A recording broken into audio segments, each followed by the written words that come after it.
Hadis pada masa Rasulullah Shallallahu Alaihi Wasallam. Satu cara Rasulullah menyampaikan hadis. Allah menurunkan Al-Quran sebagai pedoman dan mengutus Rasulnya merupakan hal yang tidak dapat dipisahkan.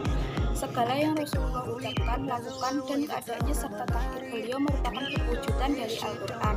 Sebagaimana firman Allah yang tertuang pada surat An-Najm, dan tiadalah yang diucapkannya itu Al-Quran menurut kemauan hawa nafsunya. Ucapnya itu tiada lain hanyalah wahyu yang diwahyukan. Adalah sebuah keistimewaan di mana pada masa ini para sahabat dan umat Islam lainnya secara langsung berinteraksi dengan Rasulullah. Mereka dapat bergaul secara bebas dimanapun. 2. Latar belakang perbedaan jumlah hadis. Rasulullah hidup di tengah masyarakat dan para sahabatnya. Beliau terkenal sebagai sosok yang mudah bergaul dan berinteraksi dengan siapapun. Oleh karenanya, beliau dapat memberikan hadis dimanapun serta kapanpun. Misalnya di masjid, rumah, ataupun saat di perjalanan dan yang lainnya. Para sahabat dalam menerima hadis dari Rasulullah selalu berpegang pada kekuatan hafalannya. Hanya sedikit saja sahabat yang mencatat hadis saat mendengarkan sabda beliau atau melihat beliau melakukan suatu pekerjaan. Pada saat Rasulullah mengadakan ceramah terbuka misalnya, tidak semua sahabat turut hadir sehingga mereka mendengar dari sahabat yang lain yang mendengar sendiri dari Rasul. 3. Perintah dan larangan menulis hadis. Menghafal hadis dan memelihara kemurnian dan mencapai kemaslahatan Al-Quran dan hadis sebagai sumber ajaran Islam. Rasulullah SAW menempuh jalan yang berbeda terhadap Al-Quran. Rasulullah SAW secara resmi menginstruksikan kepada para sahabat di samping menghafal supaya untuk ditulis juga, sedangkan untuk hadis beliau menyuruh hanya untuk menghafal saja. Hadis pada masa sahabat Khulafaur Rasyidin. Periode kedua sejarah perkembangan hadis adalah masa sahabat, khususnya pada masa Khulafaur Rasyidin yang berlangsung sekitar tahun 11 Hijriah sampai 40 Hijriah. Masa ini juga disebut sebagai masa sahabat besar. Pada masa ini, ia yakini pada para sahabat periwayatan hadis sebelum begitu berkembang dan kelihatannya berusaha untuk membatasinya. 1.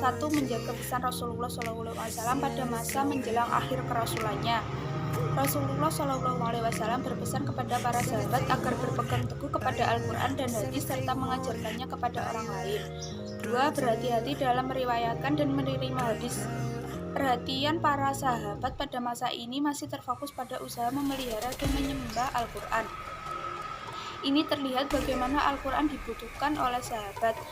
Kehati-hatian dan usaha membatasi periwayatan yang dilakukan para sahabat disebabkan karena mereka khawatir terjadi kekeliruan di mana mereka sadari hadis merupakan sumber tafsir Al-Quran. Oleh karena para sahabat khususnya Khulafaur Rasyidin berusaha memperkuat periwayatan hadis. Cara sahabat Khulafaur Rasyidin misalnya menerima hadis berbeda dengan cara yang dialami generasi setelahnya. Pada masa itu, para sahabat memiliki semangat yang sangat besar untuk mendapat hadis secara langsung, melihat perbuatan, mendengar perkataan, bahkan takhir Rasulullah. Oleh karena itu, mereka berusaha keras untuk selalu dapat mengikuti Rasul. Jika ada sahabat yang berhalangan, mereka meminta sahabat yang lain untuk mengikuti kajian Rasulullah. Siapapun sahabat yang menemui dan mengikuti Rasulullah serta mendapat hadis dari Rasulullah, maka ia segera menyampaikan ke sahabat yang lain. Masa Tabi'i al-Tabi'in. Hadis pada masa ini cukup singkat, hanya 23 tahun lamanya, dimulai sejak tahun 13 sebelum Hijriah atau bertepatan dengan 610 Masehi sampai dengan tahun 11 Hijriah atau bertepatan dengan 632 Masehi. Saat itu hadis diterima dengan mengandalkan hafalan para sahabat Nabi SAW. Para sahabat pada masa itu belum merasa ada urgensi untuk melakukan penulisan hadis-hadis Nabi, mengingat Nabi SAW masih muda untuk dihubungi dan dimintai keterangan-keterangan tentang segala hal yang berhubungan dengan ibadah dan muamalah keseharian umat Islam. Hadis-hadis Rasulullah SAW tersebar bersamaan dengan turunnya wahyu ilahi kepada Rasulullah sejak awal masa dakwah Islam dimulai, sedangkan faktor-faktor yang mendukung tersebarnya sunnah ke berbagai penjuru, antara lain kegigihan Rasulullah dalam menyampaikan dakwah Islam, kegigihan dan kemauan keras para sahabat dalam menuntut, menghafal, dan menyampaikan ilmu, para ulumul mukminin dan sahabatnya, para utusan Allah Subhanahu wa Ta'ala. Sementara itu, Rasulullah pada suatu kesempatan menyampaikan suatu ungkapan yang melarang penulisan hadis-hadis beliau. Dan pada kesempatan lain, Rasulullah memperbolehkan para sahabat untuk menulis apa yang disampaikan Rasulullah.